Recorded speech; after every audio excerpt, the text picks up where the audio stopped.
নমস্কাৰ, মই পল্লৱী। মোৰ অন্য এটা ভিডিঅ' সকলোকে স্বাগতম জনাইছোঁ। আপোনালোকৰ নিশ্চয় ভালেই, মোৰো ভালেই। আৰু এজনী হৈছে মোৰ ভাগিন বোৱাৰী।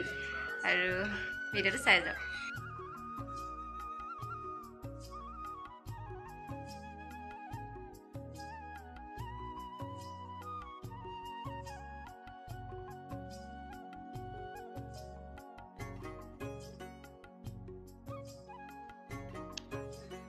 আৰু আমি দুজনী এফালে ফুৰিব গৈছিলোঁ আৰু আহি গৈ লৈ দুপৰীয়া ভাত পানী খালোঁ। খাই ভাতি পেলা ধুনীয়া ক'লে কিবা এটা খাওঁ বুলি। আৰু দোকানত যাবলৈ এলাহ লাগিছে, ঘৰতো একো নাছিলে আটা বাহিৰে। আৰু মই ভাবিলোঁ আটাই কিবা এটা বনাই দিওঁ, কিন্তু কি বনাম ভাবি পাস্তা বনালোঁ। আৰু আপোনালোকে এনেকৈ ঘৰতে ল'ৰা ছোৱালী পাস্তা বনাই দিব পাৰিব। চাই যাওকচোন ভিডিঅ'টো।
আৰু পাস্তা খাই ভালে লাগিলে।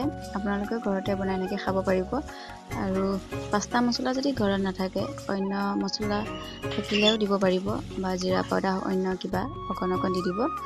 আৰু এয়া হৈছে ৰাতি মাছে কচু লতিয়ে আৰু কঁঠাল গুটিয়ে দেউতাৰ কাৰণে বনাব লৈছোঁ। দেউতাই যিহেতু মাংস নাখায়। আৰু এইফালে মাংস বনাব লৈছোঁ মই। চাই যাওকচোন ভিডিঅ'টো।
আৰু এয়া মাছ মাংস দুইটা হৈ গ'ল।